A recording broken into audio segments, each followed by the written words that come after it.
Rainbow hospital silver Jubilee offer లో భాగంగా ఈ డిసెంబర్ 31, 2024 లోగా రిజిస్టర్ చేసుకున్న వారికి IVF కేవలం 99,000 రూపాయలకే పొందండి. తెలంగాణ ప్రభుత్వ యంత్రాంగంలో భారీ ప్రక్షాళన జరగబోతోందా?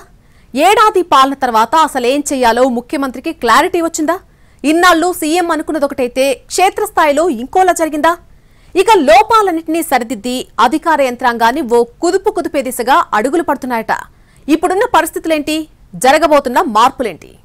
రేవంత్ రెడ్డి సీఎంగా ప్రమాణ స్వీకారం చేశాక అధికార యంత్రాంగం విషయంలో భిన్నంగా ఆలోచించారు.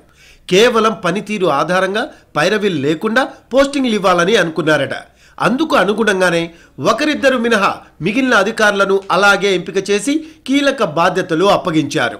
కలెక్టర్లు, ఎస్పీలు లాంటి పై స్థాయి పోస్టింగ్స్ను ఇదే తరహాలో ఇచ్చారు. డైరెక్ట్ ఐఏఎస్లకే కలెక్టర్లుగా ప్రాధాన్యం ఇచ్చారు.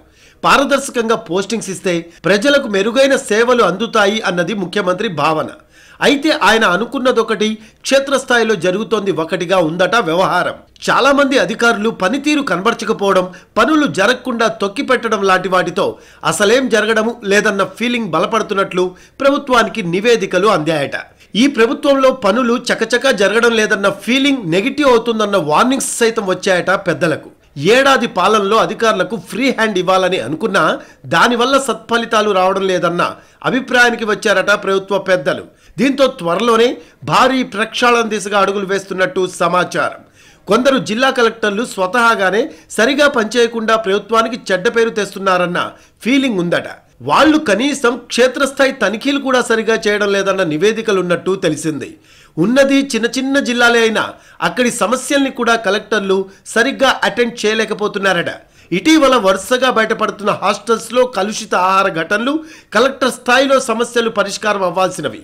కానీ మంత్రులు, సీఎం పదే చెప్పే వరకు చాలామంది అధికారులు తమకేం సంబంధం లేదు అన్నట్టుగా ఉన్నారు అన్నది సచివాలయానికి వచ్చిన ఫీడ్బ్యాక్ అట. ఇక అలాగే పోలీస్ డిపార్ట్మెంట్ను కూడా ప్రక్షాళన చేసే దిశగా కసరత్తు జరుగుతున్నట్టు తెలుస్తోంది. దిలావర్పూర్, లగచర్ల బెటాలియన్ సిబ్బంది కుటుంబ సభ్యుల ఆందోళన లాంటి అంశాల్లో ప్రభుత్వం కొంత ఇబ్బంది పడింది.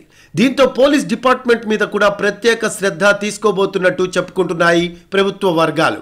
ఇలా అధికార యంత్రాంగాన్ని పూర్తి స్థాయిలో ప్రక్షాళన చేసి పరిపాలనను పరుగులు పెట్టించాలి అన్న ఆలోచనలో సీఎం ఉన్నట్టు సమాచారం. అక్కడక్కడ అధికారులు ప్రతిపక్షాలకు సమాచారం అందిస్తూనే ఉన్నారన్న ఇన్ఫర్మేషన్ ఉందట. దీనికి తోడు కాంగ్రెస్ ప్రతిపక్షంలో ఉన్నప్పుడు టార్గెట్ చేసిన అధికారులు ఇప్పటికీ కీలక బాధ్యతల్లోనే ఉన్నారు. వీరిని కూడా మార్చాలని కాంగ్రెస్ సీనియర్ నేతలు ఒకరిద్దరు పట్టుబడుతున్నారు.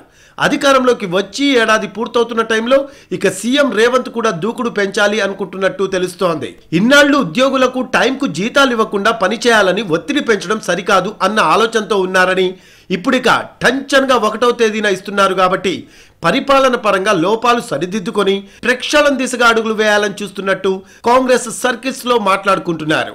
ఈ మార్పులు ఏ రేంజ్ లో ఉంటాయో, వాటి పర్యవసానాలు ఎలా ఉంటాయో చూడాలి మరి.